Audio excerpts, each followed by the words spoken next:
Hi, welcome. Enjoy the content, subscribe, and turn on notifications.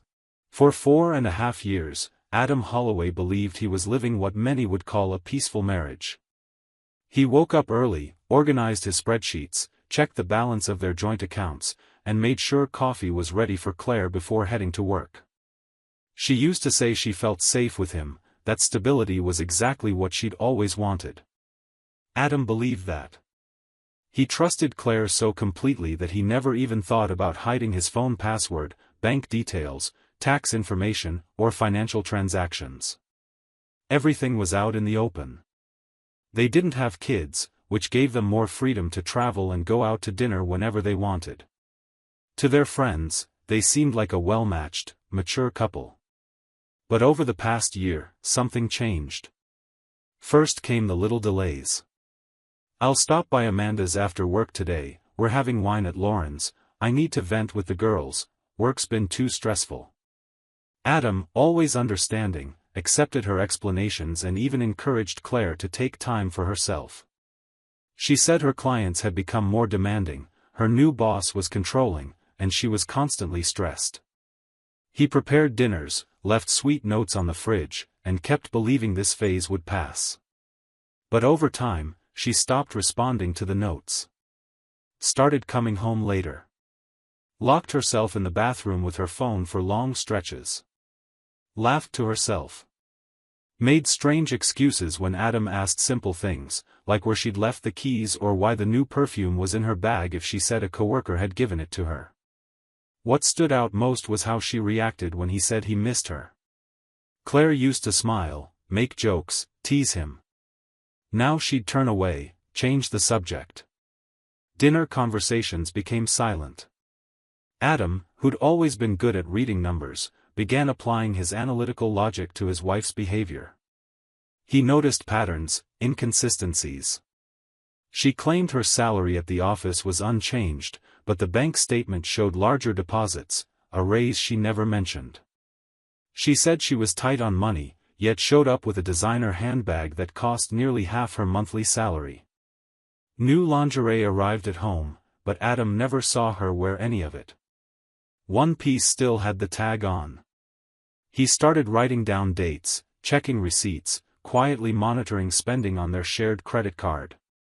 And the more he watched, the more he felt something serious was behind her distance. One night, she left her unlocked phone on the kitchen counter while she took a shower. He didn't mean to snoop, but one name caught his eye, Marcus, work. What started as a video notification turned into a series of archived messages, conversations that looked deleted but left traces of calls. He couldn't access everything, there were passwords, folder locks, a digital setup that felt almost paranoid. To Adam, that meant a lot. Who organizes things so carefully if they're not hiding something? He began waking up earlier than her to check her bags, apps, and banking alerts. Nothing outright obvious, but the sum of small things painted a clearer and clearer picture. On a Friday, Claire said she'd be sleeping at a coworker's place because they had a meeting early Saturday morning. She said it made more sense to avoid traffic and that the girls were having a wine night. Adam thought it was odd, but played it cool. The next morning, when he checked the card's location history, he found it had been used at a restaurant across town. When she came home late Saturday, she carried a bag with bread and fruit, as if she'd really stayed with a friend.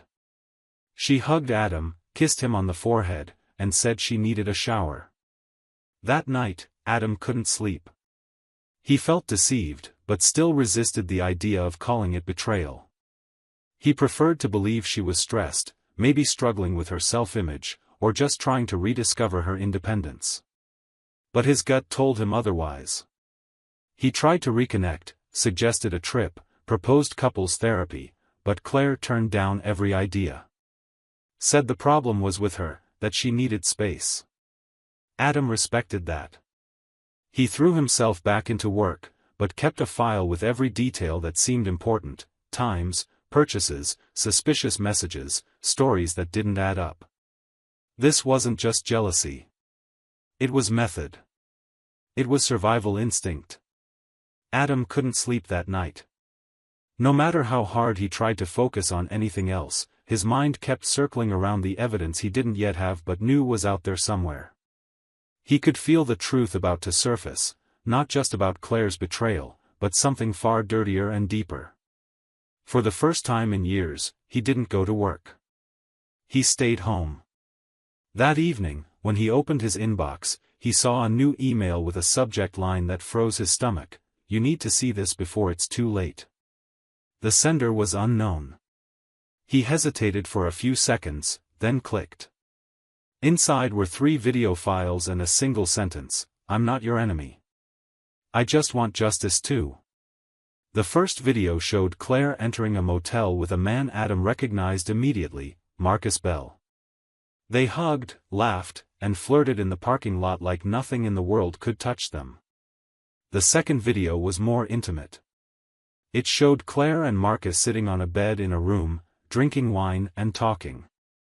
Claire said, with a chilling calmness, that Adam was controllable, that he'd never suspect a thing, and that the marriage was useful only up to a point. She laughed as she mentioned that if she got pregnant with Marcus, she could use it to her advantage in any legal dispute. The third video was the hardest to watch. Claire, speaking mockingly, said she worked in strategic marriage destruction. She called Adam a boring bureaucrat and said what she and Marcus did wasn't just about pleasure, it was about power. Adam paused the video.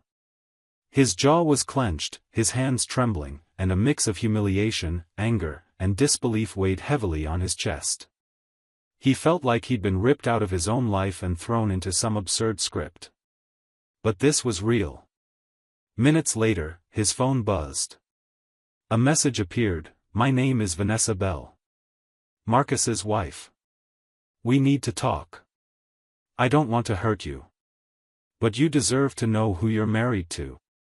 They arranged to meet at a quiet cafe the next morning.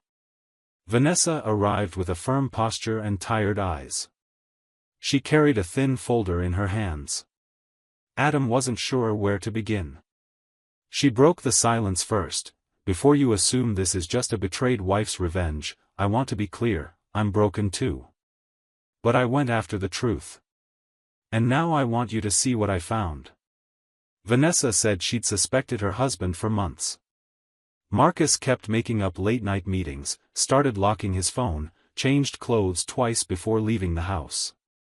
Unlike Adam, she didn't have the patience to wait for everything to collapse on its own.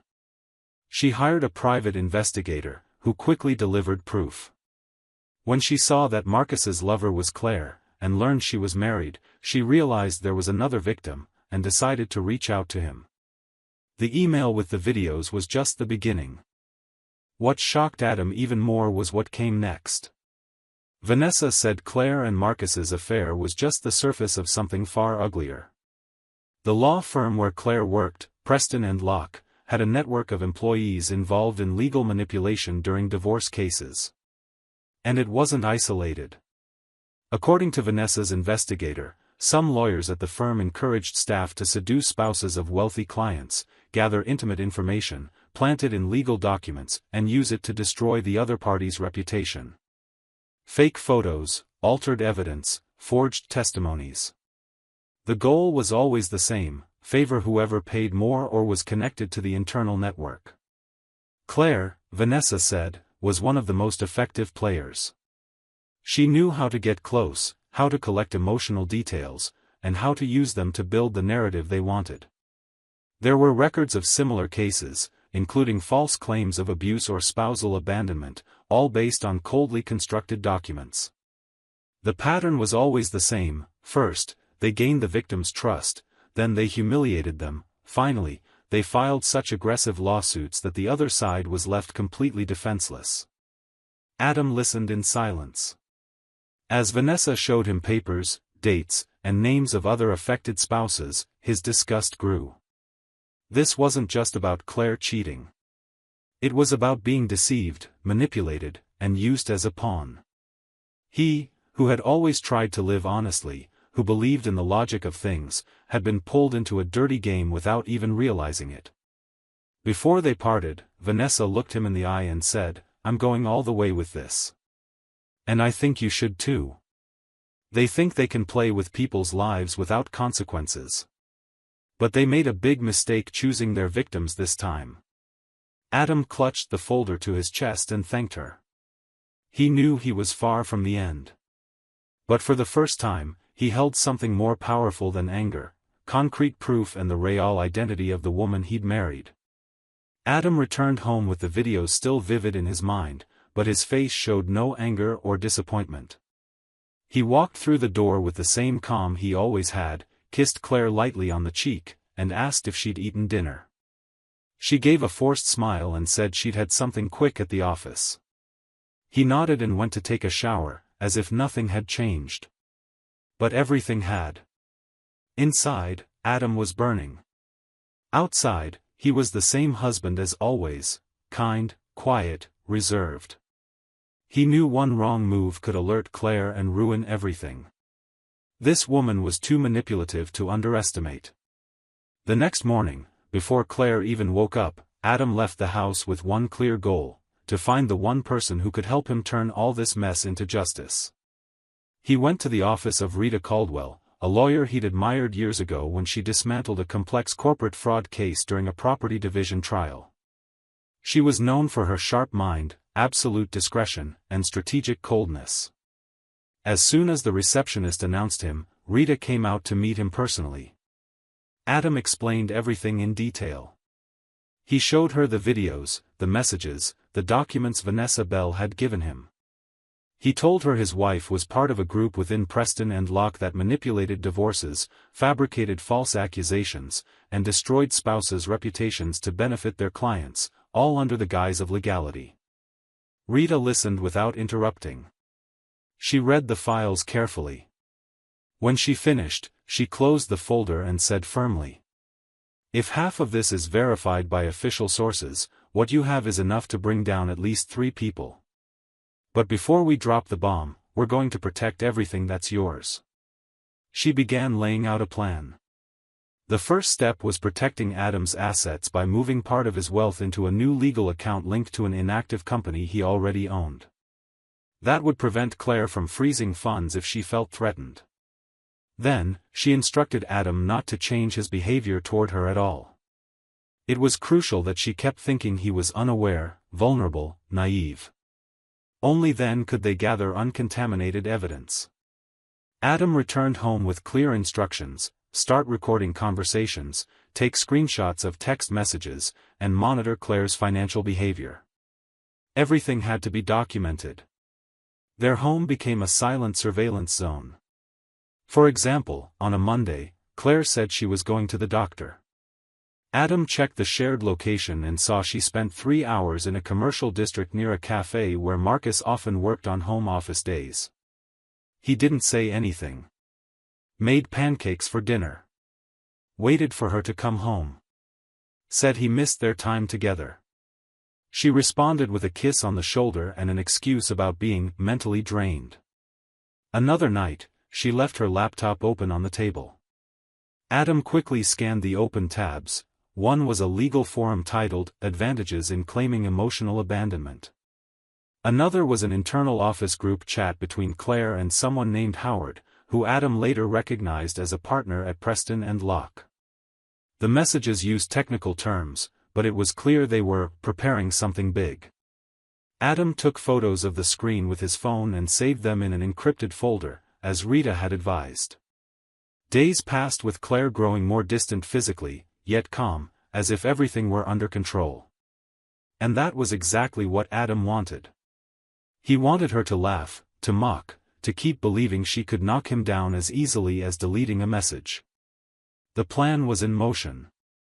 And no one knew, except him, Rita, and Vanessa. What Claire didn't realize was that with every new lie, every meeting with Marcus, every flimsy excuse, she was digging her own grave deeper. And Adam just smiled, took care of the house, and coldly planned the day she wouldn't be able to escape. Claire left for work like always. Said she had an external meeting and might come home late. Adam made breakfast, wished her a good day, and kissed her forehead. She smiled, thanked him, and left calmly. She had no idea that this seemingly normal routine was about to collapse. As soon as she walked out, Adam sent the pre-arranged message to Rita, "All set. Start the protocol." The reply came in under 2 minutes, "It ends today." Hours earlier, Rita had finalized the complete dossier with all the collected evidence, videos, messages, screenshots, bank statements, suspicious transactions under Claire's name, and her connections to Marcus and partner Howard. The material had already been sent to the prosecutor, who, given the volume of evidence and the clarity of the criminal scheme, authorized immediate action. Preston and Locke was too big to fall quietly. Police would accompany the execution of search and seizure warrants, with special attention to Claire Holloway, Marcus Bell, and Howard Lamont. While everything unfolded in the legal world, Adam stuck to his routine.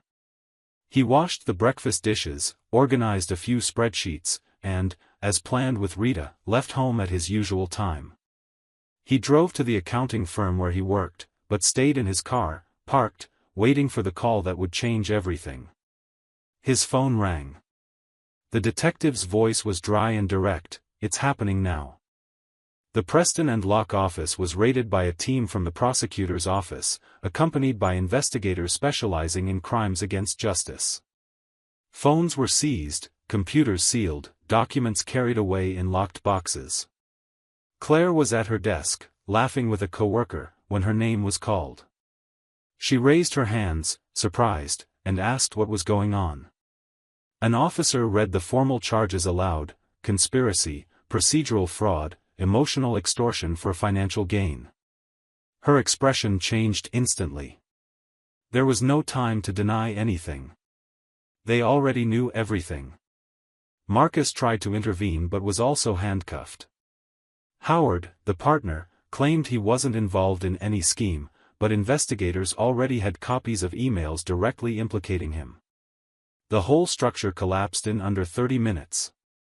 Claire's name, once limited to internal memos and petitions, was now central to a criminal investigation that could lead to preventive detention and a multi-million-dollar civil lawsuit. Rita had told Adam not to go near the building. Everything had to follow legal protocol. But he watched from a distance, on his phone screen, through a live stream someone from a neighboring building had started. Office employees were evacuated. Claire walked out dazed, handcuffed, being led away from the place where she believed she was untouchable. That night, Adam came home to find the kitchen exactly as he'd left it. Claire's coffee cup with lipstick was still on the table. Her phone, seized by the investigation team along with other devices, was gone. Her car remained parked in front of the firm, as if she'd just stepped out for a quick meeting. But at that moment, Claire was in an interrogation room. A few hours later, Adam received her first call. Her voice was shaky, more from panic than guilt. She asked if he knew what was happening. Said she needed his help. Tried to say it was all a misunderstanding, that she knew nothing. He listened in silence. When she asked if he could talk to someone for her, Adam replied firmly, "I'm just trying to understand who I've been married to all these years." Then he hung up. 2 days later, she showed up unexpectedly at his house. She was out on bail but under court restrictions, wearing an electronic ankle monitor and banned from approaching the office until the investigation concluded. She begged to come in. Said she needed to talk, to explain, that everything had spiraled out of control. Adam let her in. She was shaking. Crying. Tried to hug him. Said she loved him, that Marcus and Howard had pressured her, that she didn't know how to get out. Tried to explain the videos. Said she was confused, that she said those things because she felt insecure in the marriage, that it was just provocation. Adam listened until the end. Sitting, eyes fixed on her, he asked if she'd ever thought about the consequences. If, at any moment while laughing with Marcus in motels, she remembered who paid for the house, the plans, the dreams. Claire went silent. Said she was sorry. That she'd do anything to fix it. That she'd leave the firm, hand over evidence against her colleagues. Said he just needed to withdraw the complaint. That she couldn't handle going to jail. That she didn't want to destroy her own life. He stood up, opened a folder on the table and placed it in front of her. It was the initial divorce petition, with all evidentiary attachments. He said that even if he wanted to, it had already gone too far. The prosecutor wasn't acting on a betrayed husband's grudge. This was an organized scheme. And now it was public. Claire held the papers with trembling hands. She dropped to her knees, crying. Begged for forgiveness. Said she'd do anything to turn back time. Adam just watched. And for the first time in a long while, he felt peace. Claire got up, handed back the papers, and left. He closed the door and, in that moment, knew the marriage had ended long before the facade fell. She was just finally reaping what she'd sown. And he, at last, was starting to live again. The divorce was finalized in under 4 months. The judge reviewed the documents Rita had submitted and recognized the severity of the situation, both personally and legally. The assets Claire assumed she'd easily split remained mostly with Adam. The house, investments, part of the movable property, and the private pension plan she didn't even know he had, all stayed with him. The ruling considered clear bad faith, signs of fraud, and the emotional toll Adam had endured while being deceived. Claire left with the bare minimum, a modest car, a frozen account, and a tarnished record. Even after the final ruling, criminal investigations continued.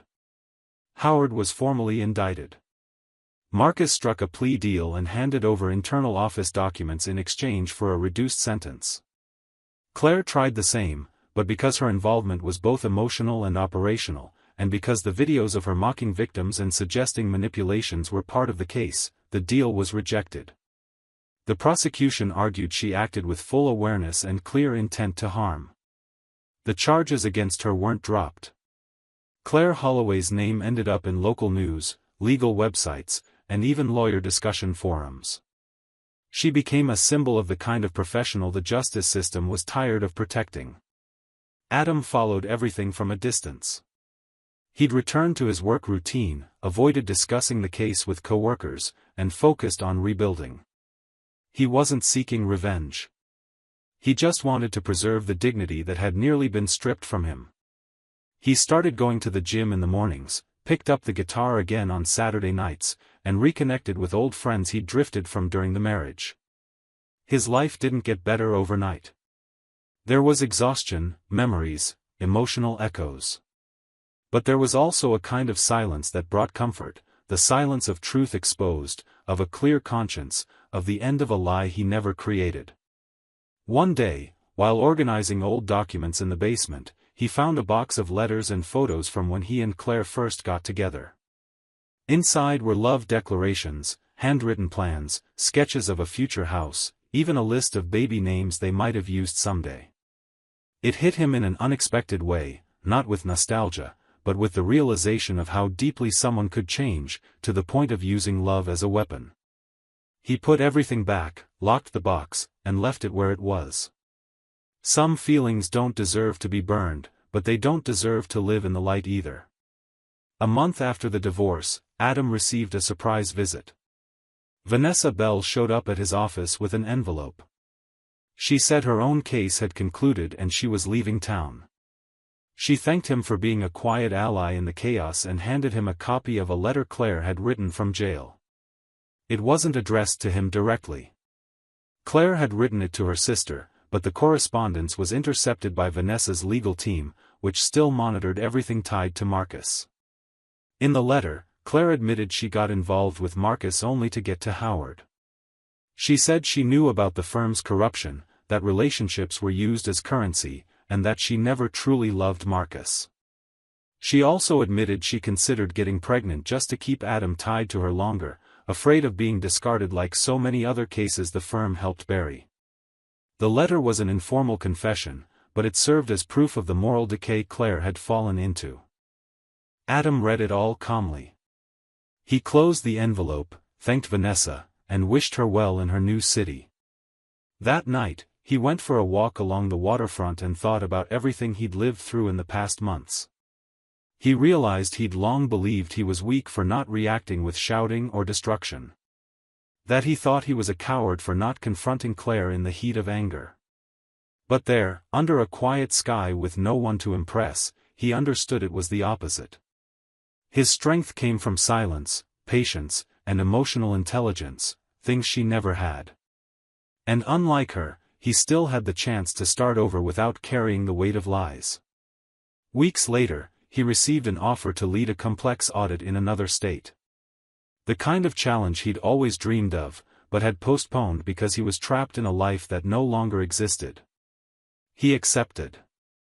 Sold the house. Left the car and some belongings with a foundation that supported victims of marital fraud. He moved cities with just enough to live lightly, but with the emotional baggage of someone who'd survived the worst kind of betrayal, the kind that happens when you're busy caring for someone. Adam never saw Claire again, nor did he care to know if she was on parole or formally convicted. The only certainty he held was that no matter how much the world tried to cover up certain truths, nothing stays hidden forever. And in the end, justice isn't just what happens in court, it's what each person carries when they lay their head on the pillow. Claire, with everything she did, destroyed herself. Adam, with everything he endured, found a life he never knew he deserved. Thank you for watching the video. If you enjoyed it, don't forget to subscribe to the channel and turn on notifications so you won't miss any updates. See you next time. Hi, welcome. Enjoy the content, subscribe, and turn on notifications. Greg never had the habit of being suspicious. He'd always been the kind of person who preferred to believe in stability, in the comfort of repetition, in the safety of a routine carefully built over decades. To him, every step he'd taken with Linda had been like laying a foundation. Their first kiss in their 20s, the birth of their first child, buying the house, starting over after financial setbacks, celebrating wedding anniversaries at home with cheap wine and frozen lasagna. Everything made sense within that consistency. That's why such a simple gesture, the way she pressed her phone's button and turned it face down the moment he walked in, planted something in him he never thought he'd actually feel: doubt. She said, "Hi, honey," smiled like always, kissed him on the cheek, and went into the kitchen. But there was a strange delay in that smile. Like it had been calculated. Like it was a rehearsed response to a mistake she knew she'd made. Greg stood still for a few seconds, staring at the spot where she'd just been. An emptiness that was both physical and symbolic. And no matter how hard he tried to dismiss it as paranoia or overthinking, something inside him screamed. It wasn't just jealousy. It was something different, almost like an alarm going off in a part of him he'd never had to visit before. In the days that followed, he tried to let it go. He stuck to his routine, made breakfast, went to work, had lunch with coworkers, came home, watched an episode of the show they were following. But there was an invisible crack now between him and Linda. A tension masked by small silences, by hugs that felt shorter, by glances he believed were being avoided.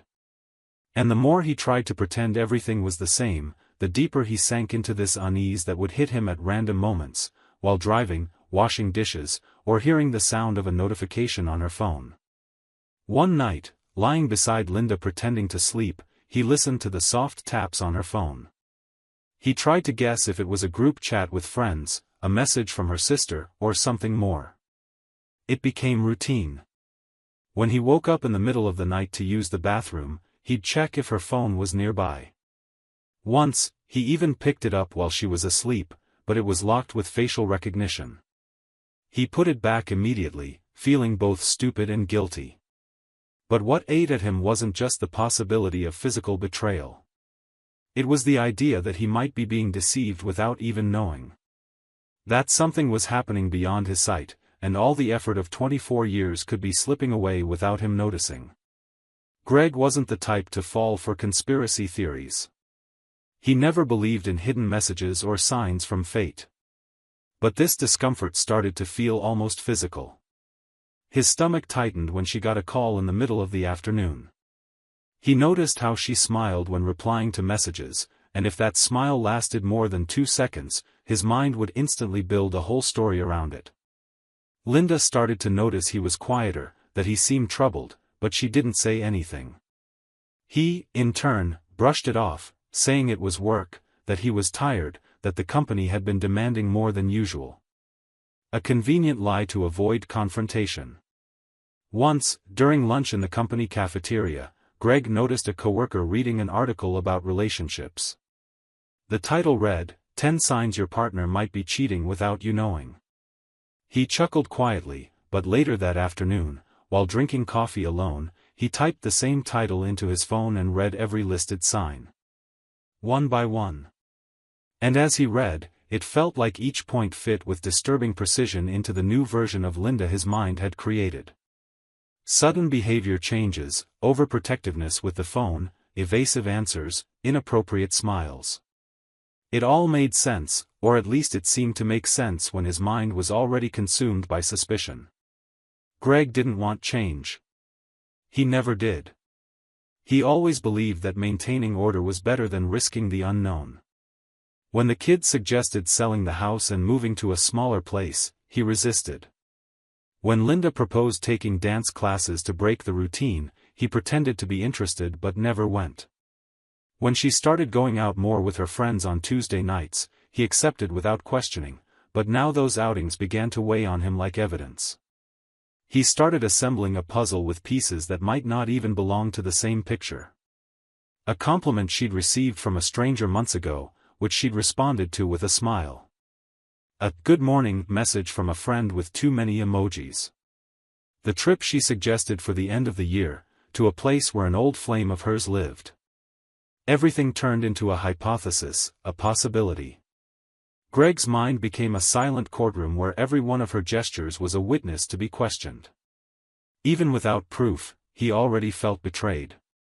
He was already tasting the bitterness of suspicion as if it were real. And the strangest part was that part of him seemed to want to find something. As if the truth, no matter how painful, was still better than this corrosive doubt eating away at his thoughts. And that was exactly what he began planning, how to uncover the truth with the few resources he had. Because by then, it wasn't just about whether Linda was cheating. It was about confirming whether he was still the man she'd choose again, even after all these years. Greg decided to act when he realized the questions in his head were leaving no room for silence. He didn't know exactly what he was looking for, or how he'd find a concrete answer. But one certainty drove him: he needed to confirm what his instincts were telling him before it consumed him from the inside. One ordinary afternoon, while washing dinner dishes, he heard Linda tell their daughter that Tuesday would be card club night at Sharon's house. She mentioned the name casually, like it was part of everyday life, and explained it was a kind of gathering with neighborhood friends, something informal but regular. Greg didn't pay much attention to the conversation itself, but he mentally noted it as if he'd discovered a clue. That would be his starting point. The following Tuesday, he left work a little early, telling his supervisor he needed to take the car in for a service. He drove home, parked across the street, and waited. He watched for a few minutes until he saw Linda come out with a bag. She got into her car and drove off. Greg turned on the engine and followed at a safe distance, driven by a mix of adrenaline and nervousness that felt new to him. He'd never followed anyone before, much less the woman he'd built a life with. During the drive, he imagined what he might find. He pictured her meeting someone mysterious, getting into another car, or making excuses to hide some other activity. When she parked in front of Sharon's house, Greg stayed a little farther back. He saw her ring the doorbell and get greeted with a hug from a blonde woman. Minutes later, other women started arriving. Some on foot, others by car. He mentally noted their faces and clothing, looking for anything unusual. No clues appeared. After about half an hour, there were 8 women inside. He heard laughter, loud conversations, background music, and sometimes the sound of shuffling cards. He tried to see through the window, but the curtains blocked any clear view. He pulled out his phone, opened the camera, and zoomed in, but all he got was a blurry image of women sitting in a circle, holding glasses, with snacks on the table. He waited almost 2 hours for something to change. His stomach growled. The air in the car felt stuffy. He considered giving up, but he felt he needed to push a little longer. By then, the physical discomfort was less intense than the mental unease. At any moment, something different could happen. But nothing did. When he finally saw Linda saying goodbye with a group hug and getting back into her car, Greg turned on the engine and quietly slipped away down a side street, unnoticed. On the way home, he stopped at a gas station to use the bathroom. As he stepped out of the car, he stepped on something soft and slippery. Dog poop. He cleaned it as best he could with a water bottle he found in the trunk and got back in the car, still smelling it on his shoe. This mission, which was supposed to bring him some revelation, had turned into a series of frustrations. When he got home, he acted normal. Linda was already in the shower. The kids were watching TV. Greg went straight to the bedroom, took off his shoes, and left them outside the door. He crawled under the blanket and stared at the ceiling. His mind was racing. Nothing he'd seen seemed to confirm any suspicion. But still, something inside him insisted there was still one missing piece. The feeling of being deceived didn't fade easily.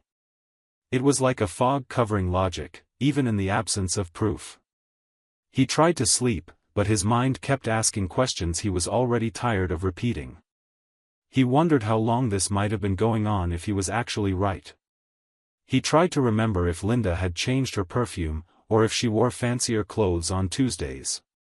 He even questioned whether she smiled differently after coming back from those gatherings.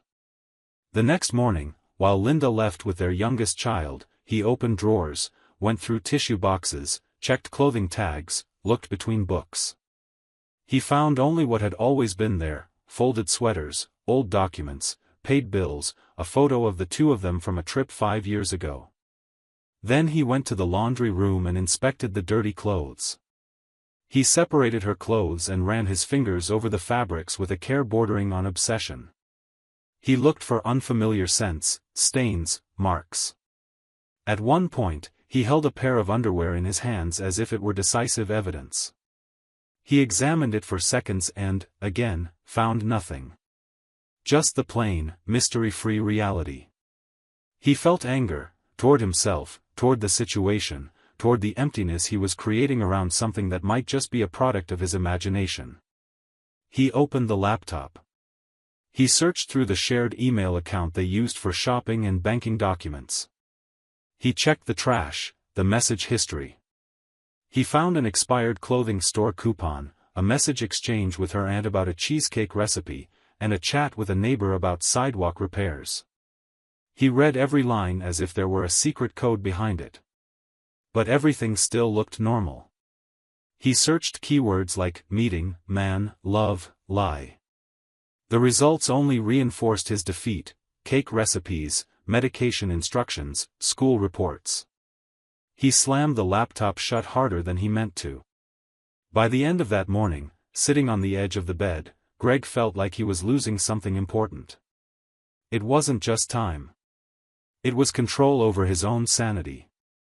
It was like he was digging an endless hole, trying to find something that would justify the knot in his chest. But all he found was the echo of his own emptiness, amplified by a suspicion that seemed harder and harder to explain. And still, his mind kept feeding the idea that maybe he was just looking in the wrong place. That the truth he needed was still hidden somewhere in the routine that once felt so familiar. Greg had already searched everything he could: wardrobe, emails, purse, even her phone when she left it on the sink while showering. Only one place remained that still seemed promising: the laundry basket in the laundry room. That pile of intimate clothes had become, for him, a kind of living archive. The last possible trace of a mistake, of a slip-up. All morning Saturday, he went through ordinary tasks: fixing the backyard faucet, buying bread, changing light bulbs, but his mind had already decided what he'd do once the house was quiet. When Linda left again, this time with their daughter to buy school supplies, Greg walked straight to the laundry room. He stopped in front of the basket and took a deep breath. He pulled out the clothes one by one. First the socks, then the t-shirts, finally the underwear. He carefully separated Linda's clothes, folding the others back. He examined each pair of underwear as if handling crime scene evidence. He felt ashamed, but ignored it. He was determined to find any sign that could confirm his theory, no matter how unlikely it seemed. He even sniffed some pieces, trying to detect unfamiliar scents. He looked for marks, strands of hair, any clue that didn't belong to their routine. He was so absorbed in his search that he didn't hear the garage door open. When he looked up, Linda was already standing in the laundry room doorway, holding a paper bag with a notebook inside. She was watching in silence. Greg, kneeling, holding 2 pairs of underwear, froze. The scene was pathetic. He tried to drop everything quickly, but the gesture only made it worse. Linda kept watching, not saying a word, and he felt his throat go dry. He wanted to explain, but the words seemed useless. She set the bag on the floor and crossed her arms. Her face didn't show anger. There was confusion, a hint of sadness, but mostly an effort to understand what she was seeing. When she finally spoke, her voice was calm, almost disappointed. "What exactly do you think you're going to find in there?" Greg stammered. He tried to mumble an excuse, but she cut him off. "It's because of that phone call the other day, isn't it? The one I hung up when you walked in." He lowered his eyes. Linda took a deep breath, stepped closer, and with a small smile that mixed pity and affection, said, "It was your mom, Greg. She calls me every day at the same time. I only hung up because I thought you'd get annoyed again." Greg felt the ground vanish beneath him. A mix of shame, relief, and stupidity washed over him. The pieces finally clicked, but not in the way he expected. The problem wasn't Linda.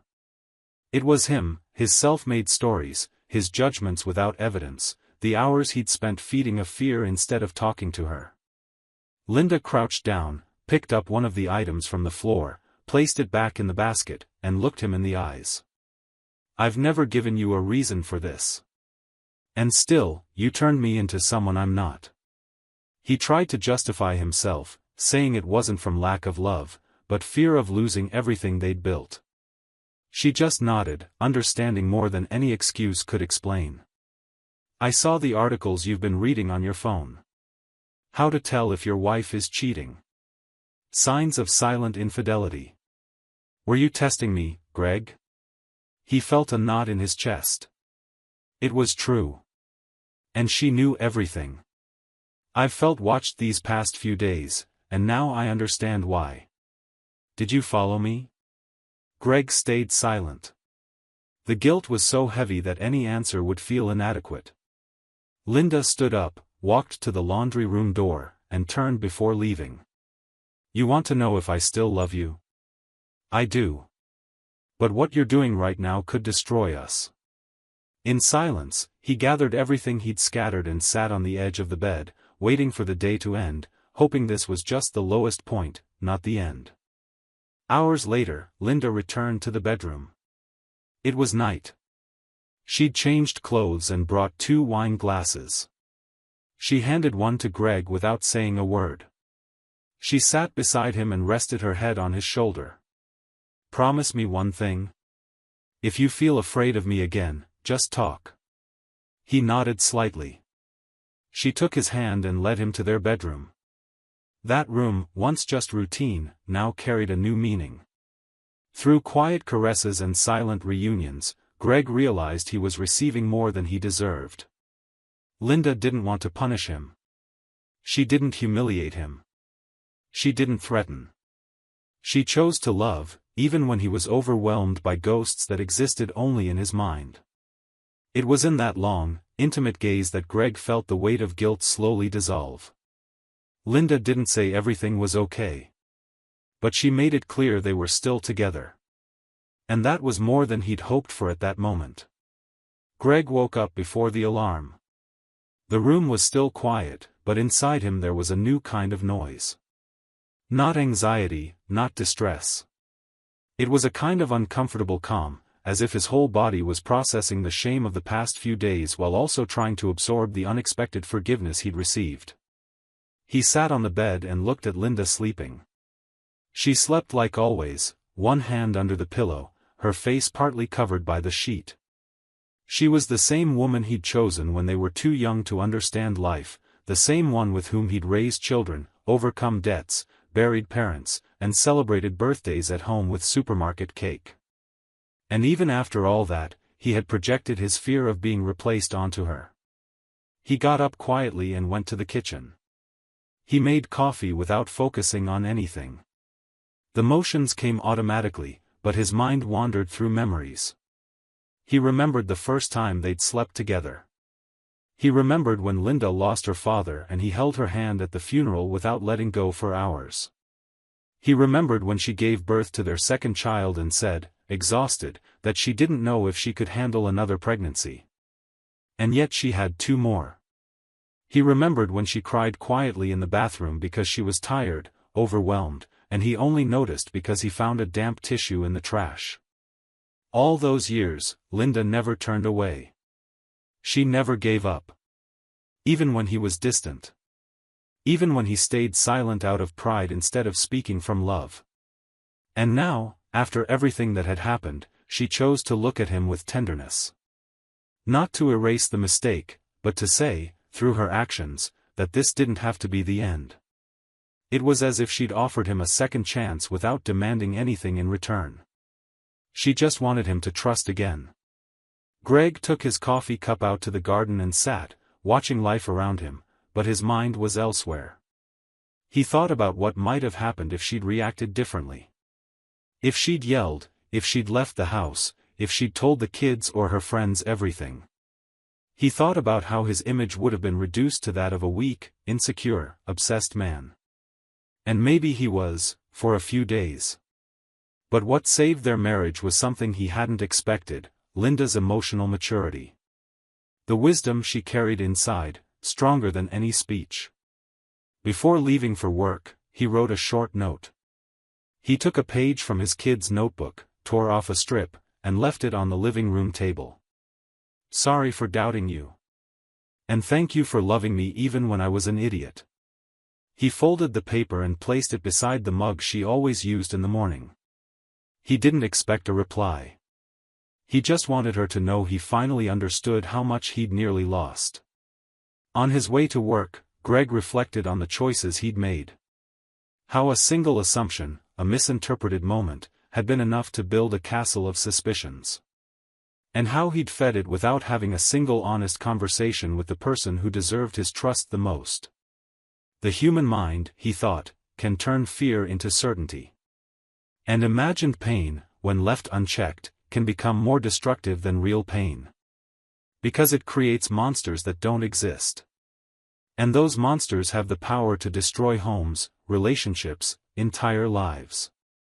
At lunch, he mentioned the weekend to a coworker. He kept it vague, said they'd had an important talk and were doing better now. The coworker, distracted by his phone, replied, "That's just how it is, every marriage has its phases." Greg pretended to agree. He couldn't explain what really happened. It was too personal, too vulnerable. It was the kind of thing few would understand, especially men his age. Most would have responded with jokes or advice like, "Put a tracker on her car," or "Hire a detective." But he knew that path would have led him to an even darker hole. When he got home, he found the dinner table set. Linda was in the kitchen, finishing the pasta sauce. He walked up behind her and hugged her without saying a word. She just turned her face and smiled. Neither needed grand declarations. The gesture was enough. Later, while the kids finished their homework and the house settled into its usual quiet, Greg went to the living room, sat beside Linda on the couch, and said something simple, something he hadn't said in months, "I like our life." She turned her head, rested it on his shoulder, and replied, "Me too." There was no background music. No fireworks. No grand promises. What there was a silent understanding between two adults who allowed themselves to make mistakes, to feel fear, but above all, to keep going. Sometimes, the greatest challenge in a long-term relationship is exactly this: walking through the minefield of insecurities, fantasies, and unrealistic expectations, and coming out the other side hand in hand, even if wounded, but willing to try again. Greg learned this the hard way, not through the scream of a breakup, but through the whisper of forgiveness.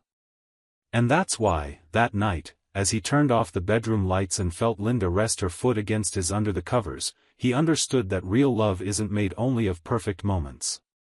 It's also made of rebuilding, humility, and the courage to look inward before pointing outward.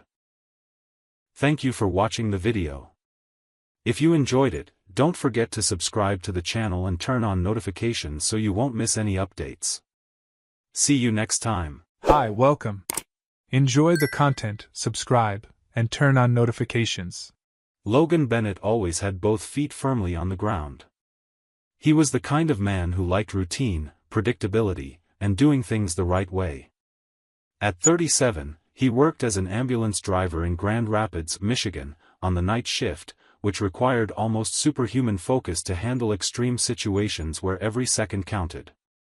He was a respected professional, known for staying calm even in the most chaotic scenes, and admired by his co-workers for his punctuality, dedication, and integrity. Every night, Logan carried the weight of lives at risk, but he returned home with the same careful routine, as if he knew someone was waiting for him with the lights low and breakfast ready. That someone was Natalie, his wife of 6 years, with whom he shared a simple but cozy house in a quiet neighborhood. A digital marketing analyst, she had been working remotely since the start of the pandemic and eventually made working from home a permanent lifestyle. She spent her days in video meetings, writing reports, reviewing campaigns, and managing various client projects. The spare bedroom had become her professional sanctuary, while the living room, often quiet during the day, came to life when Logan returned from his shifts. To anyone who knew them, their relationship seemed stable. There were no scandals, public fights, or visible disagreements. They appeared to be the picture of normalcy, a couple who had learned to balance different schedules, mismatched routines, and shared responsibilities. On weekends, when his shift allowed, Logan made it a point to prepare breakfast, while Natalie quietly took care of the house. They enjoyed watching movies together, splitting chores, and chatting about everyday things like the weather forecast or the latest local news. They didn't have kids, but they talked about it occasionally, with a mix of planning and caution. Their relationship, though lacking grand romantic gestures, was comfortable. There was affection, respect, partnership. Logan trusted Natalie with the same certainty he trusted his own instincts during an emergency. There had never been a reason to doubt anything. She was calm, organized, grounded. And he saw all of that as unshakable qualities. Natalie rarely left the house at night.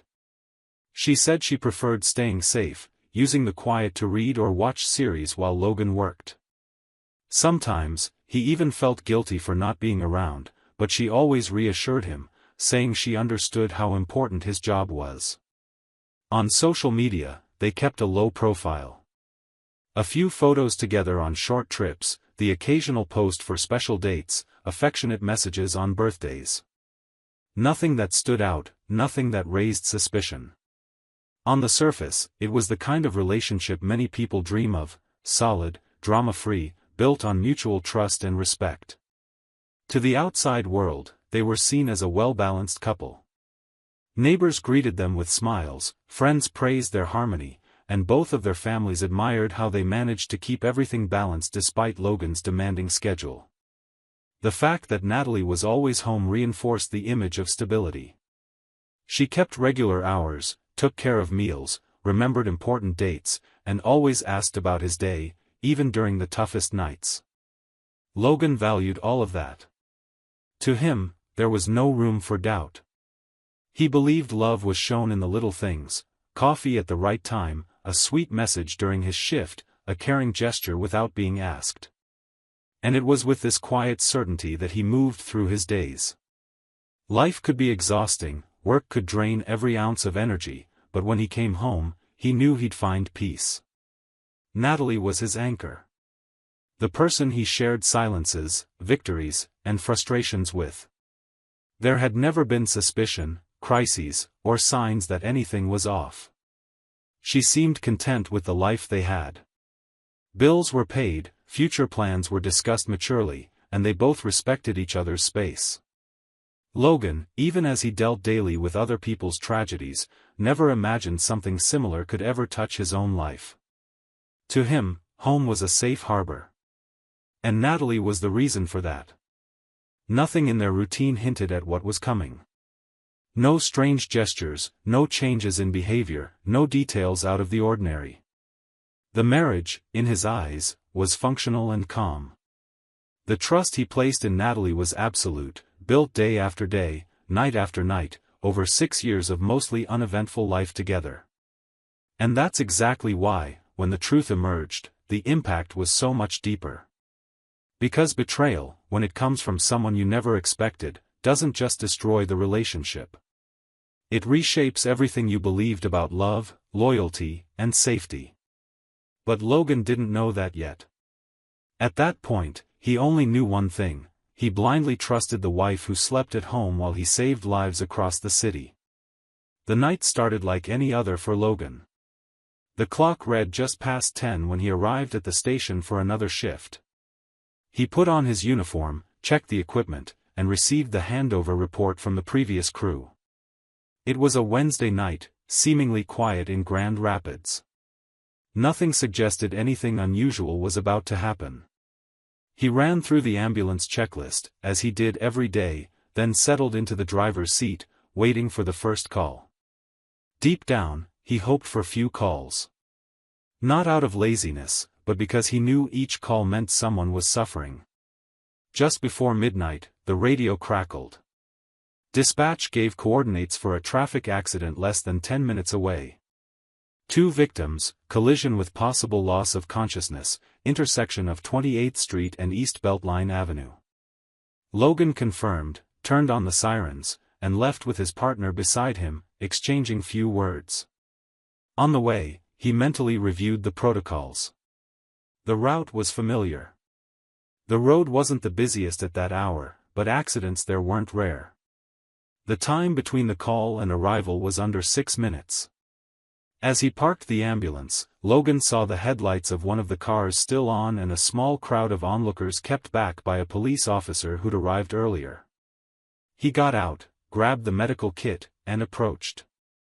The more damaged car had stopped sideways on the sidewalk, hood crumpled, windshield cracked.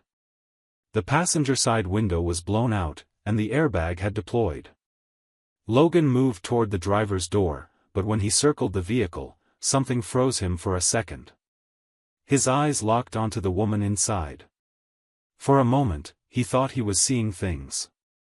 The image hit him so hard his stomach turned. The woman in the front passenger seat, with a cut on her forehead and her head slumped to the side, was Natalie. His wife. Next to her, in the driver's seat, a man unconscious, head resting on the steering wheel. Logan froze. The scene in front of him was impossible to ignore. She shouldn't have been there. At that hour, on that street, with that man. Logan's mind spun. Everything around him seemed to go silent for a moment. He tried to control his breathing, but it felt like he couldn't get enough air. His partner called his name twice before he reacted.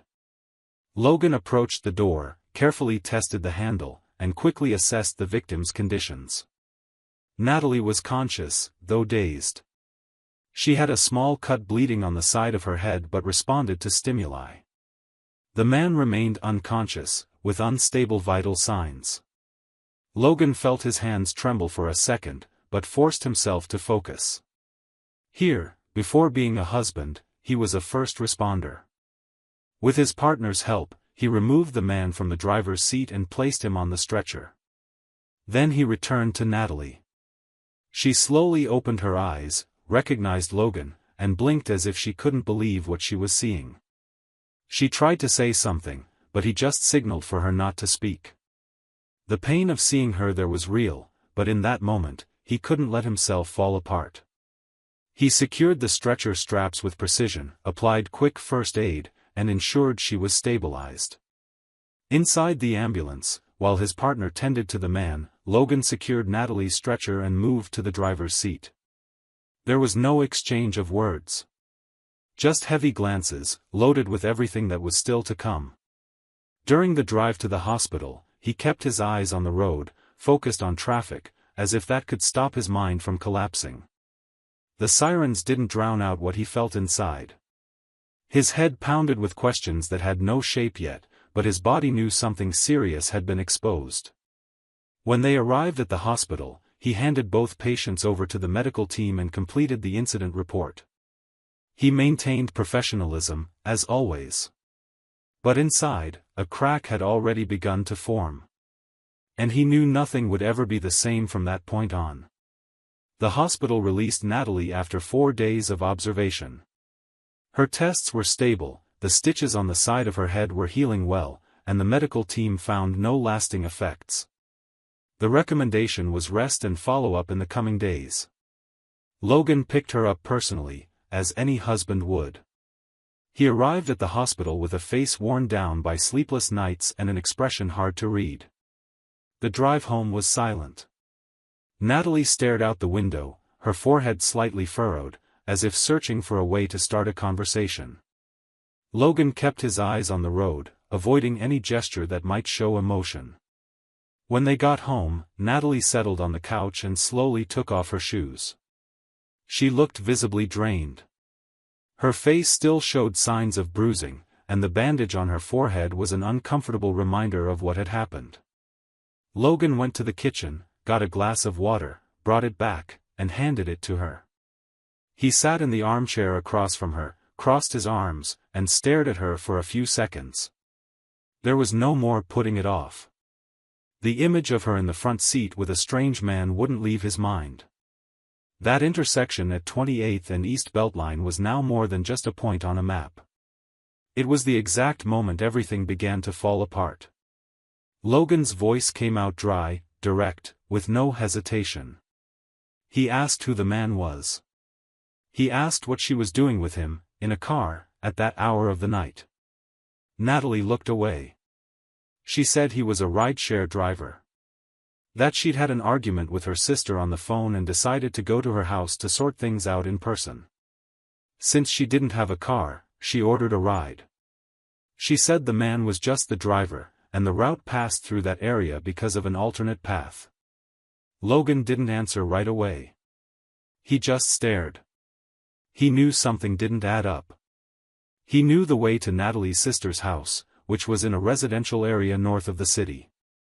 There was no logic in going through 28th Street in that direction, especially at that hour. Plus, there was another detail that hadn't left his mind since he saw the car: Natalie was in the front seat. Whenever she used rideshares, she sat in the back. Always. It was a habit. They'd talked about it before. She said she felt safer in the back, as a way to keep some distance. So Logan asked why, if it was a rideshare driver, she was sitting in the front. Natalie hesitated. She said she was feeling nauseous and asked to sit up front to feel better. She tried to keep her tone natural, but her voice trembled. Logan didn't react immediately. He just kept staring, as if dismantling her story piece by piece. He asked why she hadn't told him she was leaving the house. He reminded her that when he left for his shift that night, she was in pajamas, saying she was going to bed early. Natalie replied she decided at the last minute. That she didn't think it was important to mention. The excuses started piling up and contradicting each other. First, she said she'd argued with her sister. Then she said she was just going to talk. Soon after, she claimed her sister didn't even know she was coming. Logan crossed his arms again. He asked for the name of the supposed driver. Natalie said she didn't remember. He asked if she could show the ride on the app. She said she'd cleared the history and didn't know how to navigate the platform well. Logan stayed silent for a moment. Then he calmly said none of this made sense. That she could keep lying, but he'd already seen enough to know something was very wrong. Natalie fell silent. Her breathing grew shallow. She avoided his gaze, fidgeted with her fingers, crossed and uncrossed her legs. She still tried to act like she was in control of the story, but couldn't hide her discomfort anymore. Logan kept his tone firm. He said he wanted the truth. That he wouldn't make a scene, but he wouldn't be treated like a fool. Natalie tried to defend herself again, repeating parts of her original story, but the chain of contradictions was too obvious now. She said she was going one way, but the accident GPS showed a different direction. She said the driver was random, but couldn't explain why they were on a less common route at that hour. Each new sentence made the story collapse further. Finally, Natalie went quiet. There was no way to keep up that version. Her eyes dropped to the floor, her shoulders slumped, and the tension in the air became almost unbearable. Logan still didn't know the real explanation, but he was certain the one he'd just heard was a lie. And in that moment, the pain of the lie hurt as much as the betrayal he still couldn't name. The silence between them became the confirmation of everything she'd tried to hide. And Logan, even without hearing a confession, already understood that his life had crossed a point of no return. Natalie stayed silent for over a minute, sitting on the couch with her eyes fixed on a random spot on the wall. Logan was still in the armchair across from her, watching in silence. He didn't need to say anything more. The lack of arguments, the inconsistent answers, and her obvious discomfort made it clear her story had reached its limit. Then she took a deep breath, rested her elbows on her knees, and covered her face with her hands. Her voice came out low, almost a whisper, as if she didn't want to hear what she was about to say. She said it didn't start that night. That the man in the car was someone she'd been involved with for some time. That it wasn't planned, that it happened gradually, but that it was real. Logan didn't move. He didn't interrupt. He just listened. She went on, saying it began months earlier. That he was someone she'd met by chance at a cafe where she sometimes worked to change her environment. She said it started with glances, then conversations, and over time they began meeting more often. She said there was no passion, no plans for a future together. It was more about the moment, about feeling alive, about breaking routine. Each word seemed harder to say than the last, but she kept going. She admitted the meetings usually happened late at night, on the nights Logan was on shift. They chose discreet places, stayed together briefly, and returned to their lives as if nothing had happened. Logan watched her with a blank expression. Inside, everything felt suspended. It was as if his body was present, but his mind refused to absorb it all at once. The pain was real, but it was muffled by a kind of emotional numbness. When she finished, there was no shouting, no crying. Logan just stood up from the armchair, walked down the hall, and stopped with his back to her. He said there was nothing more to discuss. That the marriage ended there. That there was no room left for rebuilding or further explanations. He told her to pack her things and go to her sister's place the next day. He said she could take the time she needed to recover physically, but he wouldn't share the same roof anymore. Natalie didn't respond. Tears streamed down her face uncontrollably, but she knew it was pointless to try to fix it. Logan had been clear. The decision wasn't impulsive. It was the direct result of an irreparable break. The next morning, she packed 2 suitcases and texted her sister. She was picked up by a rideshare and taken to the northern part of the city, where she'd stay indefinitely. The house became quieter than ever. Logan spent the rest of the day without turning on the TV or answering messages. He just followed his routine. He took a shower, ate something quick, and sat on the couch staring into nothing. In the days that followed, he returned to work. He kept his usual demeanor, but inside he carried the weight of an ending that still hurt. He never tried to find the man who had been in the car with Natalie. He knew the man was still hospitalized, under observation, but he chose to stay away. He didn't want details. He didn't want to see the man's face or hear explanations. For Logan, what mattered now was preserving the one thing that still made sense, his dignity. Avoiding confrontation with that man wasn't weakness, it was self-control. He had already lost a marriage. He wouldn't lose himself too. Natalie spent the first few weeks at her sister's place without making plans. Her body still felt the aftermath of the accident, but her mind weighed heavier. The routine in the new house was simple. She slept poorly, ate little, and spent hours staring at her phone without knowing what to write. She drafted messages to Logan, trying to explain things she didn't fully understand herself. She never sent them. She deleted everything and set the phone aside. When her body allowed more movement, she returned to working from home, delivered campaigns on time, and kept her professional composure. But the distant look in her eyes during video meetings gave away the inner chaos. Meanwhile, Logan got back into his shift rhythm. He drove the same way he always had, but there was a difference in his eyes. His co-workers noticed he spoke less, avoided long conversations during breaks, and left the station quickly when his shift ended. He didn't tell anyone what had happened, but one or two close colleagues knew in general that the marriage was over. They didn't ask for details. They respected his silence. Logan didn't seek distractions. He finished his shift, went home, got the sleep he needed, and returned the next day. During his drives, he remembered old scenes, small gestures that once seemed trivial. The note in his lunchbox, the towel folded on the bed, the "good night" message. None of that would come back. 2 weeks after the accident, the man who had been in the car with Natalie was discharged from the hospital. He left quietly, no public contact, no statements. Logan heard about it from others, but showed no interest in reaching out. He didn't want apologies or confrontations. He understood that dwelling on it would only open deeper wounds.